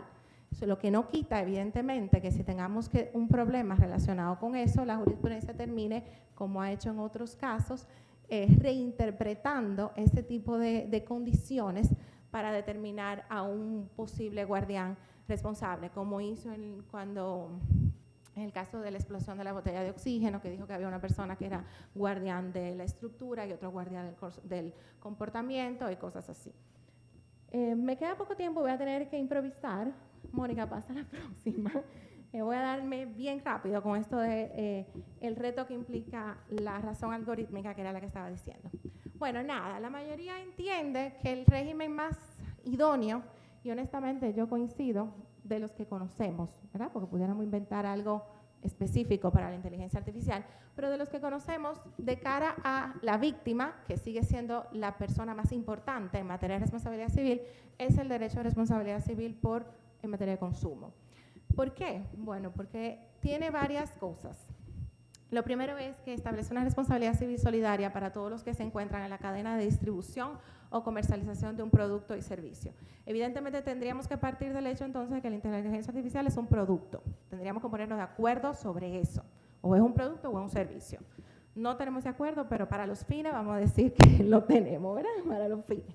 Entonces eso ya te quita el primer problema de atribución de responsabilidad. Yo no tengo que saber quién es el culpable, por así decirlo, porque es una responsabilidad civil objetiva, no se necesita atribución de falta, sino que toda la persona que se encuentra en la cadena de distribución y comercialización de un producto son igualmente responsables. En ese caso yo voy a tener igualmente responsable al desarrollador, al programador, al que lo utilizó, al que lo comercializó, a todo el mundo menos al consumidor, en términos llanos. Obviamente eso tiene otro reto, y es que ese régimen de responsabilidad civil, si bien es objetivo de esa cara, eso implica, y la misma solidaridad implica que tiene que haber un derecho de repetición entre ellos. Es decir, eventualmente el juez va a tener que ponerse a determinar de quién es la falta, porque yo voy a poder condenar a todos de manera solidaria de cara al usuario, pero después cualquiera de ellos puede repetir, y entonces ahí el juez tendrá la tarea súper mega difícil de determinar a quién le acredita esa falta. Pero resolvemos el primer problema. Eso tiene un segundo problema, ya voy, yo sé que se me agotó, pero es rápido. Resolvimos el problema de atribución. Sin embargo, si bien es cierto que yo no tengo que probar la falta de ninguno de los que están dentro de la cadena de distribución y comercialización de un producto, entendiendo la inteligencia artificial como un producto, yo sí tengo en principio que probar el defecto del producto, que no es una prueba tan fácil de hacer. Evidentemente, lo que se ha propuesto y lo que yo coincido que debe hacerse es un sistema de presunciones de cara, evidentemente, a lograr el resarcimiento de la víctima. Yo tengo que presumirlo y hacer que esas personas que son las que están en la mejor condición para demostrar de quién es el defecto, lo logren demostrar. Finalmente, porque no me puedo, de verdad que me faltó tiempo, pero no me puedo ir sin decir esto. El sistema que se cree, no va a haber un sistema perfecto, aquí va a haber mucho ensayo-error, por las mismas razones que todo el mundo sabe, no creo que me tenga que extender en eso. Pero el sistema que se cree tiene que tomar en cuenta que tiene que haber un equilibrio entre los riesgos y, o sea, cómo reparo a la víctima y cómo no freno la innovación, por razones obvias. Mientras más objetivo sea un régimen de responsabilidad civil, menos posibilidad de innovación le tengo para los desarrolladores. Y se tiene pensado, de hecho hay estudios que así lo dicen, que la inteligencia artificial bien utilizada, quitando todos los problemas éticos y todo lo demás que se mencionó, en principio es favorable para la humanidad. Por ejemplo, se estima que en el caso de que todos los vehículos fueran automatizados, alegadamente va a reducir los accidentes de tránsito a un 90%. Entonces es algo que no se puede dejar de lado. Las personas que han propuesto darle una personalidad jurídica ad hoc a la inteligencia artificial lo han previsto justamente para el mecanismo de repetición de cara a los desarrolladores y todo lo demás. Una personalidad ad hoc no resuelve si no tengo patrimonio. Yo no hago nada con una personalidad jurídica si no tengo un patrimonio a quien cobrarme eventualmente.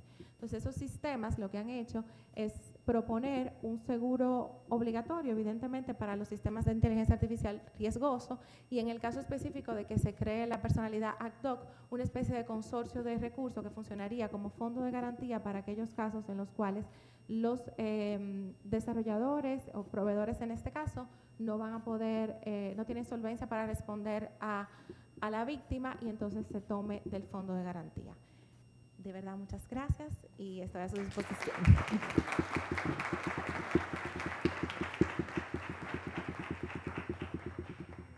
Yo quiero felicitar a Carmen Luisa, porque la verdad es que tratar un tema tan profundo, tan complejo, en tan poco tiempo y de la manera en que lo hizo, de verdad que mis respetos. Y es eso lo que vamos a tener que vivir, hacer un poco camino al andar. Uno dirá, es muy temprano para regular a profundidad porque todavía no se sabe con certeza todo lo que va a venir con la inteligencia artificial, que obviamente está vinculada a tecnologías en constante y muy rápido tracto en la evolución, sino también el hacerlo de una manera consciente. Y además saber que, como muchos dicen por ahí, el futuro es hoy. O sea, hoy tenemos que preocuparnos por estos temas, hoy tenemos que preocuparnos por ver la regulación, por tomar en cuenta todos los aspectos que se han mencionado en este panel Y a continuación vamos a hacer algunas preguntas, las hemos reducido muchísimo por cuestiones de tiempo, pero no podía, como dirían, por ahí, irme sin alguna de ellas. La primera es para Magdalena y es cómo pueden las empresas proteger sus marcas y evitar infracciones cuando utilizan inteligencia artificial para generar contenido inspirado. Bueno, es una pregunta válida. La realidad es que, como hemos hablado, pues, y como decía, creo que era Sagrario, el mismo magistrado, lo que no está prohibido, pues, está permitido. El uso de la inteligencia artificial no está prohibida. El crear con inteligencia artificial no está prohibida. Y lo que habría que aplicar definitivamente la regulación actual a esta nueva figura. ¿Qué nosotros diríamos en una regulación, en otra situación para aplicar la inteligencia artificial? Bueno, que si vas a crear, utiliza de inspiración, porque es un tema fuera también de la tecnología que suele generar situaciones. Utiliza obras de dominio público, utiliza obras donde tú hayas obtenido el consentimiento del autor, utiliza obras donde, de hecho, hay un caso con Poteleche, escuchaba, donde una persona con el consentimiento de Poteleche entrenó una aplicación para desarrollar obras derivadas, digámoslo así, de las obras de Poteleche. Eso es un uso justo. Y hablaba un escritor de cómo desde sus propias obras, las propias, podía generar tal vez otros matices, otros argumentos, más que argumentos, perdón, como lírica, para inspirarse a sí mismo y poder crear nuevas historias. O sea, yo creo que tiene mucho que ver con la intención. Cuando se trata de una empresa que lo va a utilizar, el producto, porque hemos tenido consultas de ese tipo, asegúrese de que no haya, la misma tecnología ayuda, así como ha desayudado, ayuda a identificar si hay de alguna forma alguna posible infracción, o sea, hace una lectura un análisis bastante rápido de lo que es la creación, asegúrese de pasar ese sedazo de eso creado y por ende poder mínimamente determinar que no hay una infracción y que por ende usted lo pueda realizar y no se dé atribuciones que no posea. Si usted está consciente que usted no ha hecho una labor propia, en los términos que sabemos de lógica, que son propias, no se atribuya como creador. Muchas gracias. También para Magdalena, en la normativa vigente, ¿cuáles disposiciones contemplan sanciones por infracciones que puedan ser, vamos a decir, utilizadas por analogía con temas de inteligencia artificial? Bueno, la regulación en materia de propiedad intelectual está la ley 6500, que es de derecho de autor, que se le llama derecho de autor, pero están tanto los derechos per se de autor como los llamados derechos conexos. Está la ley 2000 sobre propiedad industrial, cada uno con sus reglamentos. La materia de propiedad intelectual es muy relevante porque es una materia bastante armonizada a nivel internacional, o sea que aunque tengamos esas regulaciones a nivel local, y claro, nuestra Constitución con el artículo 52 que reconoce el derecho de propiedad intelectual, también internacionalmente pues tenemos muchísimas legislaciones que en Dominicana somos signatarios y que aplican, que sería, son muchísimos, pero lo básico como el Convenio de París, el de Berna para tema de derecho de autor, París para propiedad intelectual, y bueno, de sanciones. Bueno, la realidad que la propiedad intelectual tiene algo muy particular y es que la legislación está concebida, estamos hablando de que esos dos convenios, por ejemplo, internacionales, son uno de 1884 y uno de 1886. Y siguen vigentes con mínimas modificaciones en el tiempo. La regulación de propiedad intelectual está concebida, fue concebida y se ha podido aplicar en el tiempo por la forma de redacción. Fácil, ¿por qué? Porque no se concentra en el medio o el soporte, que es lo que ha variado en el tiempo, la tecnología, que si era papel, que si es CD, que si es MP3, sino que siempre se ha basado en lo que es el derecho intangible per se, que el derecho intangible no ha variado en el tiempo. Han variado situaciones. Y claro, la inteligencia artificial, precisamente el gran reto de la propiedad intelectual, que creo que a nivel mundial lo están dejando de último, esa regulación, están regulando la parte ética, que claro, tenemos que partir de ahí, ¿verdad? Y regulando otros mecanismos, porque en la propiedad intelectual, claro, por primera vez, yo creo que en mucho tiempo, tocó algo neurálgico y es precisamente el sujeto del derecho. Entonces, En sanciones está el derecho, digamos, regular que conocemos y de seguro que se podrá aplicar en más de una situación en materia de inteligencia artificial en la medida en que ese desarrollo llegue al comercio. Muchas gracias. Una pregunta para Sagrario. La Carta Ética Europea sobre uso de inteligencia artificial en sistemas judiciales y su entorno plantea 5 principios clave: respeto por derechos fundamentales, no discriminación, calidad y seguridad, transparencia, imparcialidad y justicia, y el control del usuario. ¿Cuál es su opinión sobre la incorporación de esos principios en la normativa local?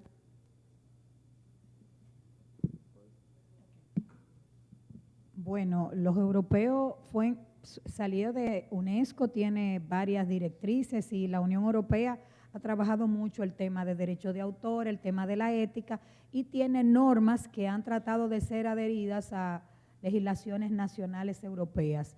En el caso que estamos hablando, el derecho del consumo, si ven el Código del Derecho del Consumo Europeo, es una cosa extraordinaria. Es un libro lleno de artículos que se van renovando.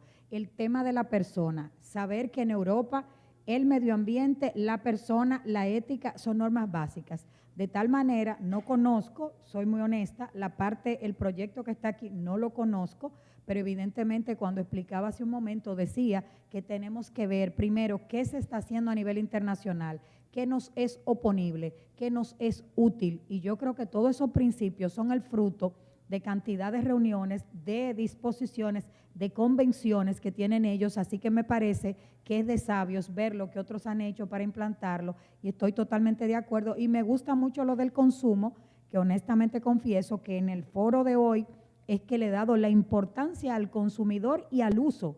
Entonces quizás cuando se hablaba de responsabilidad civil tenemos que también ubicar la del consumidor y es un producto que existe y el mal uso que se le dé y esa responsabilidad también de esa persona, de tal manera que yo solo agregaría que esto nos, repito una palabra ya usada, esto nos agregaría valor a un proyecto, que lo único que pienso es que si tiene 4 años hay que arrancar otra vez, porque como va esto de rápido, no estoy segura que algo que tiene 4 años en el Congreso pueda ser útil en este momento. Muchas gracias. Nos vamos con Desiree, que nos ha dejado a todos encendidos. Sí. Podríamos decir que los datos son esenciales y como la materia prima en ese proceso de automatizar el proceso de aprendizaje con el que son entrenadas son entrenados los sistemas de inteligencia artificial para realizar sus funciones. Ya creo que todos estamos muy conscientes de todas las banderas rojas que vienen con la situación que estamos viviendo y lo que viene. Quisiéramos saber, básicamente, si en la legislación local existente, vigente hoy en día, tenemos disposiciones que puedan invocarse ante esa situación.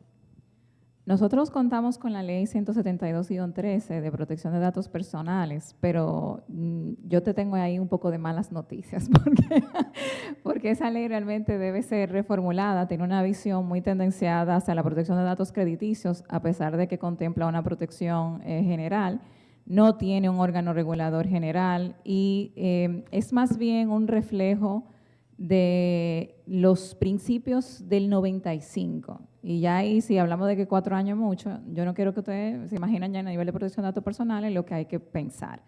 Así que a pesar de que existe algo, de que no podemos decir que no existe nada, sí existe una ley por lo menos que sienta ciertos principios generales de protección de datos personales, no es menos cierto que necesita ser revisada para seguir incluso esas tendencias europeas, que es hoy día un marco de referencia, el Reglamento General de Protección de Datos de la Unión Europea, e insertar esos criterios como la pertinencia, el hecho de que no se capturen datos que no tienen que ser capturados y otra serie de principios que ya se añaden a esos derechos que nosotros como personas tenemos que proteger en el manejo de nuestros datos personales.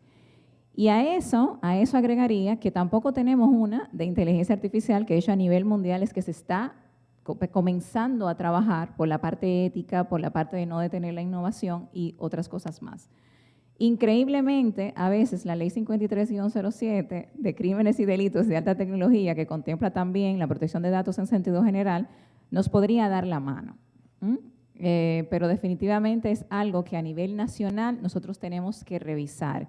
Y revisar, porque con todo lo que hemos escuchado en el día de hoy, podemos ver cómo los datos es el nuevo gran activo de esta generación, la nueva gran preocupación que tenemos que tener, porque en este universo virtual que ya nos tocó vivir y del que somos parte y del que nuestra realidad física se refleja y de alguna manera de doble vía, pues debemos concebir una protección mucho más estructurada y más de cara a la inteligencia artificial. Muchas gracias. Ya para finalizar, una pregunta para Carmen Luisa. ¿Qué pasaría con la responsabilidad en los modelos comerciales circulares de reacondicionamiento, reciclados o utilización para un destino distinto al previsto? En ese caso, básicamente, todo va a radicar en la obligación de información. Evidentemente, tendría, sobre todo poniéndolo de un punto, aún en los casos de responsabilidad civil objetiva en materia de consumo, aún en esos casos tienen un cierto disclaimer para el tema de la información. Siempre y cuando el usuario sepa que se trata de algo reciclado, o sea, cambiado el destino de uso, pues evidentemente hay una pequeña asunción de riesgo que no necesariamente se pueda retomar al creador inicial, a la programación inicial en caso de inteligencia artificial. Pero de nuevo, eso está muy sujeto a la obligación de información, que definitivamente sería una obligación de resultado, en cuyo caso, si no se cumple, pues evidentemente sí se podría traer a la responsabilidad hacia la parte original, por así decirlo. Pero eso sería también una solución más de cara a no detener de nuevo la innovación. Yo siempre creo en tratar de buscar un equilibrio entre, evidentemente, tratar de reparar a la víctima la mayor cantidad de daños posibles, pero no frenar del todo la innovación, porque se supone, en teoría, que en últimas esa innovación también le va a terminar favoreciendo o beneficiando a la colectividad, dentro de la cual la víctima también es parte. Yo sé que esa no le gusta mucho a las aseguradoras, pero aquí, lamentando el caso, yo creo que ellas tienen un rol particular. O sea, esta es una herramienta, por así decirlo, que se presta mucho a un seguro obligatorio de responsabilidad civil, sobre todo si son inteligencia artificial de alto riesgo, que evidentemente, de nuevo, tenemos que ponernos de acuerdo en qué debería ser entendido como de alto riesgo. Pero es un caso de seguro obligatorio, de nuevo, de cara a la víctima. Sé que eso en el fondo encarece el servicio y el producto para el consumidor, o sea, como todo, no es 100% bueno, hay partes grises, pero es una forma de nuevo equilibrar, que siga aumentando la innovación, que se siga invirtiendo en este tipo de sistemas y al mismo tiempo se garantice algún nivel de reparación para las víctimas de este caso. Muchas gracias. Creo que ha quedado muy claro para todos que debemos trabajar de manera coordinada, multidisciplinaria, en la elaboración, en la estructuración de un régimen legal adecuado para enfrentar los retos y desafíos que trae la inteligencia artificial.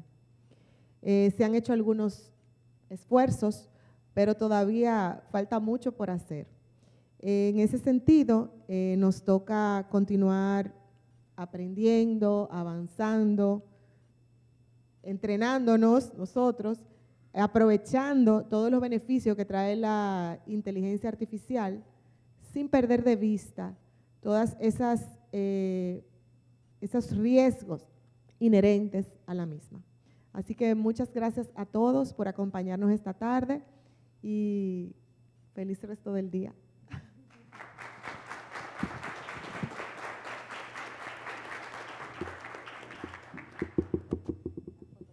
Maravilloso este panel. Por favor, les invito a las panelistas y la moderadora a colocarse para la foto oficial de registro. Definitivamente, si los abogados creían o creíamos que íbamos a ser desplazados o que la inteligencia artificial iba a ser parte de nuestro trabajo, estamos bien lejos de la realidad. Ahora se nos abre un gran abanico de oportunidades, desafíos y de pensar sobre qué viene a continuación. Los retos en materias tan variadas como protección de datos, propiedad intelectual, responsabilidad civil son solamente algunos de esos retos.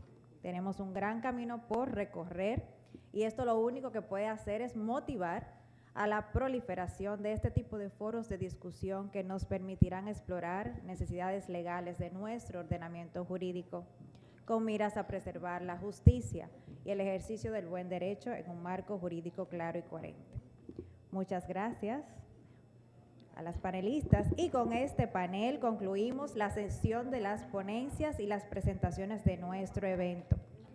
Para cerrar esta parte de la actividad, le concedo la palabra a la señora Mónica Villafaña, socia de Ulises Cabrera, presidente de la Comisión Jurídica de la Cámara de Comercio e Industria Franco-Dominicana, a quien invito a subir al podio para dar sus palabras de despedida. Un gran aplauso, Mónica, por favor.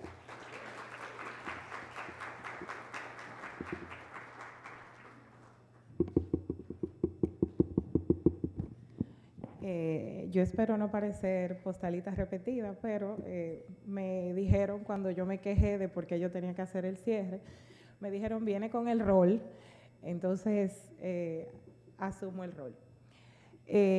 Gracias. Gracias a los que han estado hoy presentes y definitivamente que ha sido una bonita jornada. Al llegar al final de lo que ha sido la parte de contenido de nuestro panel sobre derecho, empresa e inteligencia artificial, me gustaría expresar mi más sincero agradecimiento a cada uno de ustedes por su participación activa y su valiosa contribución a este diálogo que hoy hemos comprobado que es crucial. Hemos tenido el privilegio de escuchar perspectivas diversas y profundas sobre los retos y oportunidades que la inteligencia artificial presenta en el ámbito legal, derivada de su implementación en las empresas y en los usuarios personales, desde la protección de datos, la privacidad, los neuroderechos, el uso e implementación por las empresas, el sector público, la legislación, las implicaciones éticas y de responsabilidad. Hemos realmente abordado temas que no son solo relevantes, sino que son también urgentes en nuestro mundo cada vez más digitalizado. Hemos aprendido que la inteligencia artificial tiene el potencial de revolucionar el sector legal y empresarial, como ya lo está haciendo.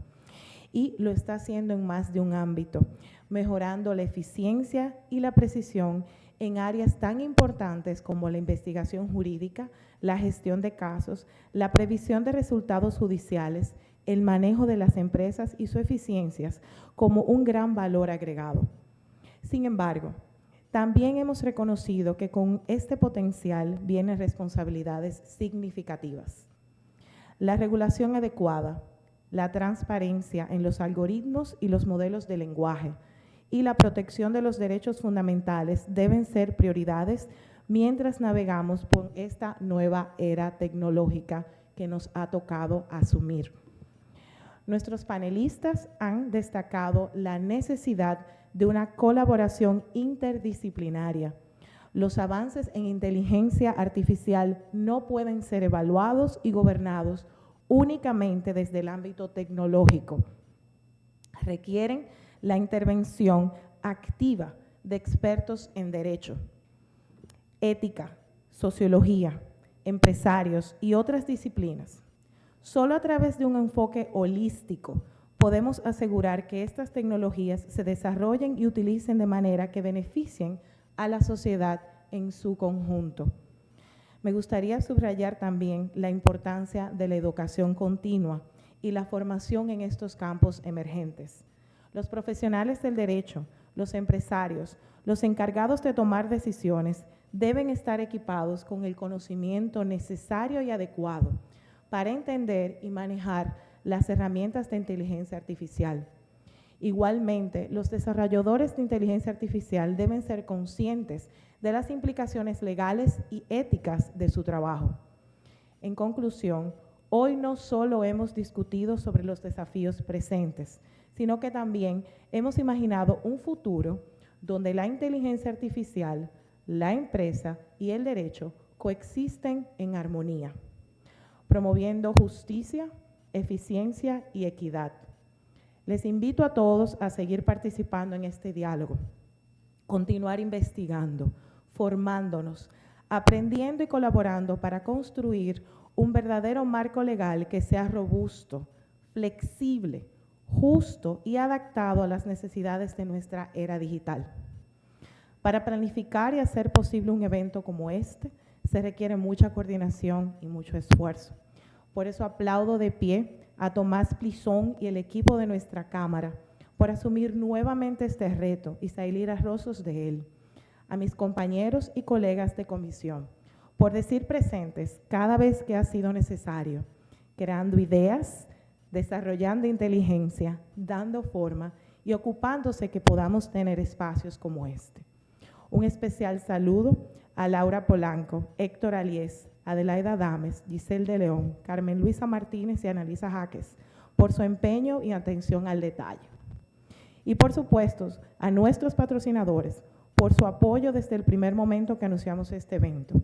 Su espaldarazo a tiempo hace posible que estos conocimientos lleguen a nuestra comunidad jurídica y empresarial y puedan ser aprovechados en su justa dimensión. Finalmente, agradezco nuevamente a nuestros panelistas por su tiempo y compartir en términos llanos sus conocimientos, ya que aquí todos estamos aprendiendo.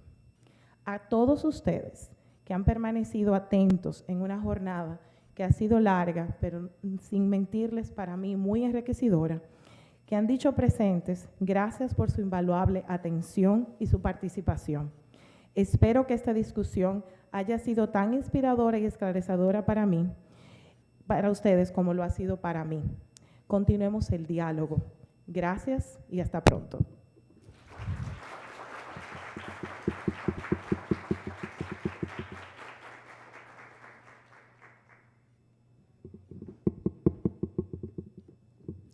Muchas gracias, Mónica, por tan acertadas palabras de cierre.